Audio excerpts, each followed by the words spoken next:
You're listening to The Bible Guys, a podcast where a couple of friends talk about the Bible in fun and practical ways.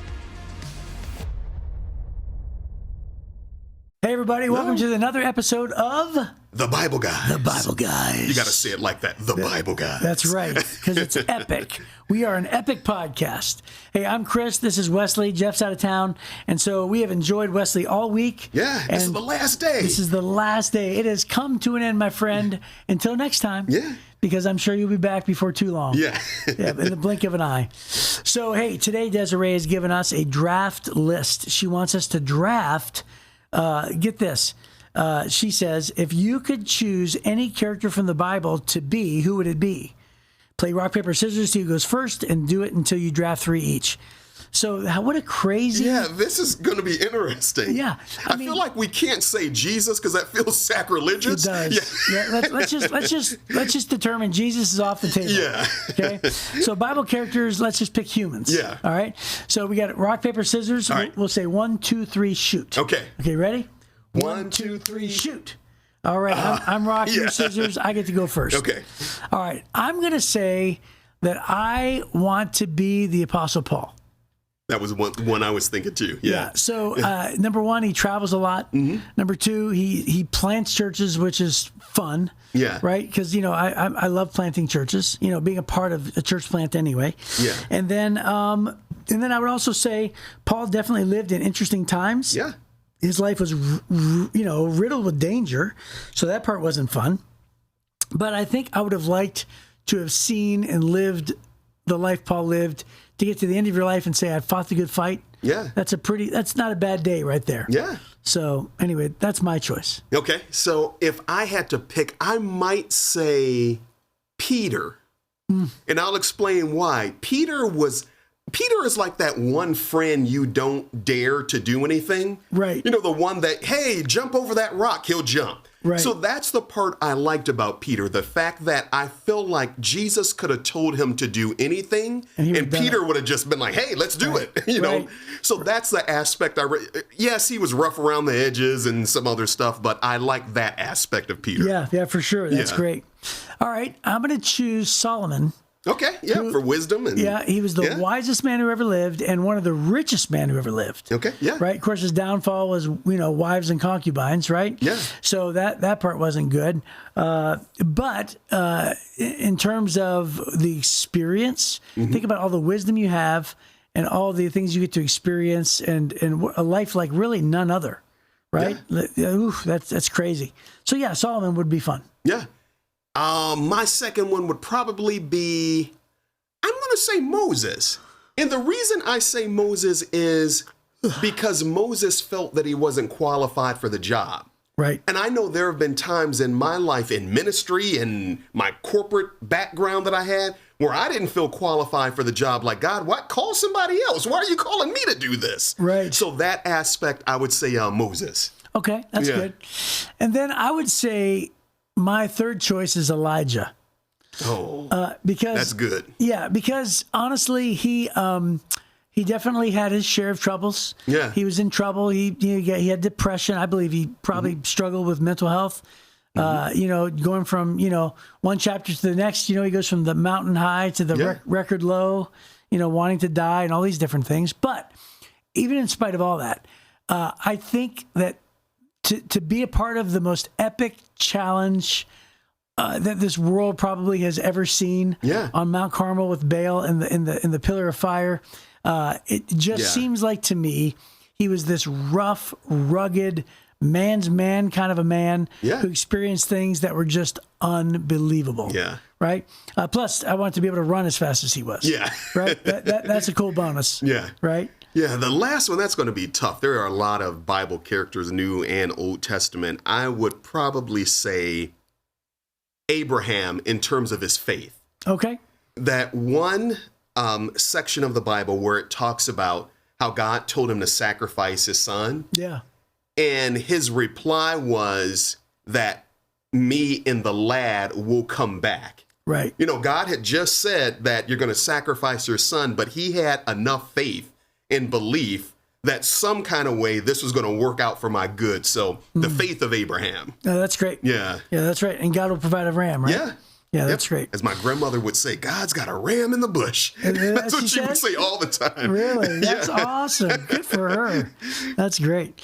Well, hey, that was fun. Yeah. Right? Yeah. So mine were Paul, what was it? Paul, Solomon, Elijah. and Elijah. Those are three pretty good ones. Yeah. And what are yours? Yeah, I had Moses, Abraham, and who was the other person? Peter, yes. Yeah. Yeah. Yeah, those are, I mean, you can't go wrong. Yeah. Right? Although I like my list better. Yeah. Well, when you said Elijah, I was going to say, okay, I will raise you, Elisha. There you go. Yeah. There you go. I'll see you, Elijah. Yeah, I will raise you, Elisha. I'll raise you a successor. That's great. So, all right. Well, hey, thanks, Desiree. That was really fun. Yeah. All right. Yeah, so we're going 1 Samuel again. Yeah, and we're getting back to 1 Samuel, and we're actually going to be talking about Goliath challenging the Israelites. Mm-hmm. And this is going to be a heck of a thing. So 1 Samuel 17 verses 1 through 31. Is that That's correct. That's where we're at? Yeah, and this is New Living Translation. Okay. And it says, the Philistines now mustered their army for battle and camped between Soko and Judah and Azekah at Ephes Dammim. Whew, good job. Good job. Yeah. Saul countered by gathering his Israelite troops near the valley of Elah. So the Philistines and the Israelites faced each other on opposite hills with the valley between them. Then Goliath, a Philistine champion from Gath, came out of the Philistine ranks to face the forces of Israel. He was over 9 feet tall. He wore a bronze helmet and a bronze coat of mail weighed 125 pounds. He also wore bronze leg armor and carried a bronze javelin on his shoulder. The shaft of his spear was as heavy and thick as a weaver's beam, tipped with an iron spearhead that weighed 15 pounds. His armor-bearer walked ahead of him carrying a shield. Goliath stood and shouted a taunt across to the Israelites. "Why are you all coming out to fight?" he called. "I am a Philistine champion, but you are only the servants of Saul. Choose one man to come down here and fight me. If he kills me, then we will be your slaves. But if I kill him, you will be our slaves. I will defy the armies of Israel today. Send me a man who will fight me." When Saul and the Israelites heard this, they were terrified and deeply shaken. Now David was the son of a man named Jesse, an Ephrathite from Bethlehem in the land of Judah. Jesse was an old man at the time, and he had 8 sons. Jesse's 3 oldest sons, Eliab, Abinadab, and Shemiah, had already joined Saul's army to fight the Philistines. David was the youngest son. David's 3 oldest brothers stayed with Saul's army. But David went back and forth so he could help his father with sheep in Bethlehem. For 40 days, every morning and evening, the Philistine champion strutted in front of the Israelite army. One day, Jesse said to David, "Take this basket of roasted grain and these 10 loaves of bread and carry them quickly to your brothers, and give these 10 cuts of cheese to their captain. See how your brothers are getting along and bring back a report on how they are doing." David's brothers were with Saul and the Israelite army at the valley of Elah, fighting against the Philistines. So David left the sheep with another shepherd and set out early the next morning with the gifts as Jesse had directed him. He arrived in the camp just as the Israelite army was leaving for the battlefield with shouts and battle cries. Soon, the Israelite and Philistine forces stood facing each other, army against army. David left his things with the keeper of supplies and hurried out to the ranks to greet his brothers. As he was talking with them, Goliath, the Philistine champion from Gath, came out from the Philistine ranks. Then David heard him shout his usual taunt to the army of Israel. As soon as the Israelite army saw him, they began to run away in fright. "Have you seen the giant?" the men asked. "He comes out each day to defy Israel. The king has offered a huge reward to anyone who kills him. He will give that man one of his daughters for a wife, and the man's entire family will be exempted from paying taxes." David asked the soldier standing nearby, "What will a man get for killing this Philistine and ending his defiance of Israel. Who is this pagan Philistine anyway, that he is allowed to defy the armies of the living God? And these men gave David the same reply. They said, yes, that is the reward for killing him. But when David's oldest brother, Eliab, heard David talking to the men, he was angry. What are you doing around here anyway? He demanded. What about those few sheep you're supposed to be taking care of? I know about your pride and deceit. You just want to see the battle. What have I done now? David replied. I was only asking a question. He walked over to some others and asked them the same thing and received the same answer. Then David's question was reported to King Saul, and the king sent for him. Yeah, so we're not going to get to the battle today. We're stopping there. But there's a lot here, though. Yeah. Even leading up to this, right? So Goliath challenges the Israelites. You know, one of the first things that stands out to me is that many people don't realize is that it's not as if Goliath stood in front of everybody and said, hey, send a champion. I'll be the champion. We'll fight. The battle will end. And then nothing happened. In fact, when the Israelites refused to end the battle that way, there was an actual army against army every day. Which is why it says that that Eliab was in there battling the Philistines. Because or Eliab or whatever his name is. Because Goliath would get out every morning and say, "Hey, we could end this battle right now. Send me a champion." They didn't have a champion. They go up against Goliath. And he taunted them. He taunted them, mocked them, ridiculed them. But then when nobody took the challenge to end the battle, then they would battle every day. And it was in a valley, which means they were up on one end, they were up on the other end. Goliath was down in the middle. And then when nobody took the challenge, they would all meet down there. They would fight. They would go back up. So this went on day after day after day. There was fighting. There was killing. But nobody wanted to, take the challenge and say, okay, let's consider, the victory to be determined by these two champions, because everybody's like, there's no way. Because we can't defeat their champion. Right? Isn't that crazy? Yeah, that's crazy. But it talks about, well, let's back up a little bit and just deal with Goliath. He was well armored for this battle. Well, goodness gracious, 9 foot tall. 9 feet tall in bronze. So this isn't bronze like some kind of a thin, cheap bronze. This is battle armor bronze, right? Which is very different. Well, it said that his chest of armor was 125 pounds. And the tip of the spear was what, 15 pounds? 15 pounds. So and then his shield was so big he had to have a shield bearer. Right. And so think about this: if you're 9, and it depends on how much you think a cubit is. Right? So a cubit is the distance between your fingers and your elbow, right? So everybody's that distance is, it varies a little bit. But when it measures cubits, that's basically it was a cubit. So some translations actually sort of guess on the average cubit, and they say that he was 9 feet 9 inches tall. And then other translations just say he was over 9 feet tall. But either way, that's tall. That's a big boy. Either way. Right?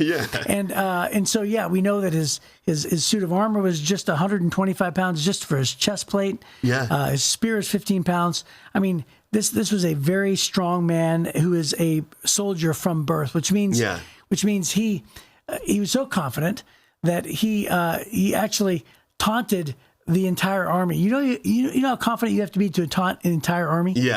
That's pretty bad. And then the fact, where did it say it? That he strutted in front of him. Verse 16, the Philistine champion strutted in front of so it's one thing to just taunt them and, whatever. But now you're strutting like a peacock in front of them, basically because you feel like you can destroy all of them at any time. And there's a sermon in here somewhere. Did you notice how he said, I am a champion of war since birth, and you are just merely the servants of Saul? And what he did was he got them to believe that all they were was just these guys who served this tall king that was mildly popular. So he's getting in their head. And then David comes along and says, who is this uncircumcised Philistine who's allowed to defy the army of the living God. Yeah. So he puts the perspective back in the right place. Yes. Yeah. at least to the people he's having the conversation to. Yeah. But the point is David has the right perspective. Yeah. Hey, we're not just the servants of Saul. Yeah. We're the army of the living God who has promised us victory, who has promised us favor, who has, who goes, into every battle with God's strength and might and favor and spirit in battle. Because remember, it's war, which is ugly, but remember that God is wiping out the people who are defying Him, who are defying the belief in Him, who are living for false gods and false idols. The Philistines were famous for worshiping Dagon, as we saw back with Samson, right? And so there's all these false gods, and it's God has declared that war is what Israel would do, to wipe out God's enemies and at the same time declare victory and build God's kingdom that way. So they were shaking in their boots. And by the way, as we're about to see, is that Saul is fearful himself. Yeah. Saul's the tallest among all the, at least, recorded wise anyway. He's the tallest among all the soldiers, and yet he himself is, shaking in his armor in his tent. Yeah. Right? So hey, if your leader is doing that, you're really going to be scared. Yeah, chances are nobody's going to challenge Goliath. Yeah. Right? Yeah. Verse 11 sticks out to me when it says, when Saul and the Israelites heard this, they were terrified and deeply shaken. So when they heard the taunts from Goliath, they were terrified and deeply shaken. There's another verse in the Bible that talks about how the devil is like a roaring lion, seeking whom he may destroy. Right. And if you ever watch a lion, like on Nat Geo, National Geographic, the lion will sometimes roar to stun or disorient its prey. Right. It's kind of like a battle tactic. The lion is like trying to get into the head of the people. Right. So I think that's exactly what Goliath was doing here. That loud roar, he's trying to disorient them, strike fear in their hearts so they can be kind of paralyzed, stuck in the exact spot that they are in. But I think it's very important to remember that during those times when there's that roaring lion, God's got our back. Right. So yeah, that lion might be roaring, but I'm not living my life. We talked about this on another day. I'm not living my life based on what I hear and what I see. I'm living my life based on my faith. I know God's going to come through for me. So let the lion roar. Right. Let Goliath strut and taunt. I know that God's got my back. Right. Yeah. Well, there's a Christian author, I don't remember who it was, but he just wrote a book on this recently in the last several years. It was called Run Toward the Roar. Yeah. Are you familiar with this? Yeah, I've heard that book before. I've never read it, but So the idea is that the male lion roars to scare the prey to run backwards. Yeah. To run away from the roar. Yeah. Because they have surrounded the prey, and little does the prey know that behind him are all of the hunting lionesses. Yeah. Who are basically waiting to pounce. And so when he roars in front of them, he's trying to get them to run away from the roar so that they can run into a trap. Yeah. Right? And so the book is saying run to the roar. Yeah. Because the lion's job isn't, the lion's job is just to scare you. Yeah. Right? That's the only job of the lion. And chances are there's only one lion to deal with. Yeah. Right ahead of you. But if you run away as a coward, and you run in fear, not believing that God's going to give you the victory, then you're going to run backwards into more trouble. Yeah. Right? So run toward the roar. Isn't that a great concept? Yeah, that's awesome. Yeah, the whole book is built on that. And battles are won. You can talk to sports athletes, and they will tell you that battles are won in the mind. You can have two pro athletes, same skill level. One believes that they're a world champion. The other one believes that, maybe being a world champion is possible. And the one who truly believes that they're the world champion will outplay the other one, even if they're at an equal skill level. Right. It's all in your belief and what you believe that you can do. Right. Yeah. Yeah. Isn't that crazy the way that happens? But that is absolutely true for sure. So, so anyway, as we look at this setup for, the battle of David and Goliath, we know that, first of all, we know that David is only sent there just to bring loaves and cheese And but I love how the cheese was for the captain. yes, I love how so he's giving the cheese to the captain that's over the brothers or the sons Right. in that case. And I kind of look like, hey, just this is for the captain. Make sure he takes care of my sons, kind of a thing. So I thought that little subtle thing was interesting. yeah, that's really interesting. Yeah. And who knows? Maybe it was intentional. Maybe Yeah. maybe Jesse said, "Let's give you an excuse to go talk to the captain, so that he could, recognize how I see you, David," which is impressive, right? Yeah. So he didn't know how it was going to play out, but either way, David gets there, and what does his brothers do? Same thing they always did, right? Yeah. What are you doing here? Yeah, and notice how they minimize his worth. Yeah. Hey, who's watching those few sheep? Yeah. Right. I mean, it's not even just you're the lowest. The shepherds were the lowest of all the jobs. Yeah. Right. So it wasn't enough just to call him a shepherd. Yeah. And demean him. You're the lowly shepherd of the couple of sheep. Right. Yeah. Right. Yeah. And he says, "I know your pride coming to see the battle," and maybe that's their pride. Yeah. Because what they're doing is they're deflecting. Yeah. Because here's David basically announcing and saying like, "Hey, how come nobody's standing up to this Philistine?" Yeah. And basically that's an embarrassment to every mighty warrior who's listening to David. Yeah. Which is why he's deflecting, and he's saying, he's like, "What are you doing here anyway?" Yeah. Right. You go and watch those few sheep. Right. Yeah. Let the men do their work. Yep. Right. You don't know anything about it. Why are you making fun of us? And he's really embarrassing his brothers. But hey, he's not trying to embarrass his brothers. He's trying to inspire. He's trying to proclaim what is true. He's trying to demonstrate faith. He's trying to announce that he has enough faith to kill the giant. Yeah. And so David isn't trying to be rooted in pride. Yeah. It's actually Eliab's pride that is actually deflecting his embarrassment. Yeah. And so think about that.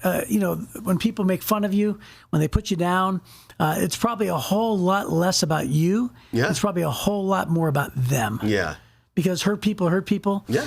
Because people really act out in their brokenness. And if you're at a situation at your workplace and your boss lashes out at you, just know that chances are that person is probably acting out in a dysfunctional way because of a hurt or some kind of a unprocessed wound that they had when they were a child.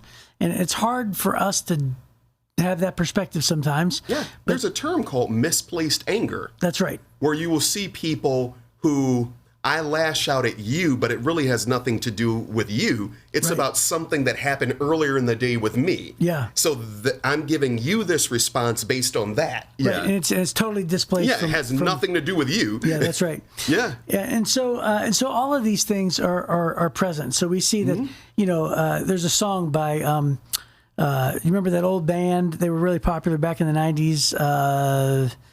What are they called? Casting Crowns. Oh yeah. You remember Voice of Truth? I know that one. So the chorus says, "And the voice of truth will say a different story." Basically, it says there's a voice. It talks about Peter, and it says the voice of the waves say you're going to crash, but I'm going to listen to the voice of truth, which is Jesus in front of me. Yeah. And then the second verse says, "I'm standing in front of a giant." And I could either choose to listen to the voice of the giant telling me I'm just a servant of Saul, or I could listen to the voice of truth. Yeah. Right? It says, "You'll be for my glory." I want to sing it. But basically, it's which voice are you going to listen to? That's the challenge of the chorus, right? And it really is a great song because it reminds us that, even though that the world says that this is who you are, just remember really who you are, right? Who you are in Christ, who you are with God at your side, what you can do, what God has promised for you, believing in the promises of God, and recognizing, just who it is that God says you are. Because really, the one who designed you is the only one who has the power to define you. Yeah. Right? That's good. Yeah, that's really good. Yeah, you need to repeat that one again. The one who designed you. The one who designed you is the only one who has the power and the right to define you. Yeah, that's good. Yeah. That's a sermon topic. It is. It is right there. So, hey, well, looks like that is our time together. And so we will pick up on Monday, of course, with the battle of David and Goliath.